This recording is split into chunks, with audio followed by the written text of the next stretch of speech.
To all of you, especially to our President and Administrator, Ms. Gracia A. Rosalinas, our school principal, Ms. May A. Rosalinas,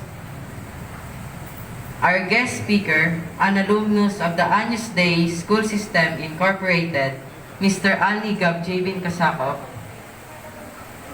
incoming school head, Dr. Leticia Andor, teachers, students, parents, and guests.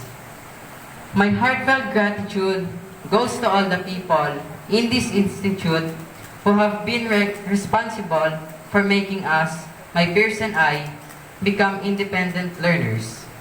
You instill in us discipline, values, and all the essential learnings to make us prepare and able to cope with the challenges that will come our way in the near future. My deepest gratitude goes to my parents who have worked so hard for my sister and me to obtain good quality education. Good education is a ticket to a bright future. I offer to them the honors I have received today as my appreciation for their best efforts, guidance, and love showered continuously upon me. Salamat, tatay, nanay. Mahal na mahal ko po kayo. To other people in my life, Tita Ching, Tita Jane, and Lola Ama, and to my teachers, Ma'am Ange, Ma'am Roan, Sir Genesis, Ma'am Fe, Sir Kilben, Ma'am Ellen, and Ma'am Lian, I thank you. You have helped me rise up from a little boy willing to learn to a young independent learner.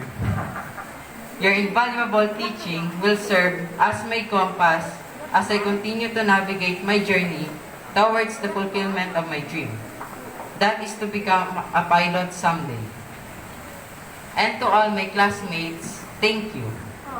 You have added meaning and happiness to my young life. I consider you as people who have made my stay at Años Dei School memorable and meaningful. Let not one of us be left behind. We will, all together, journey towards the fulfillment of our dreams. Once again, thank you.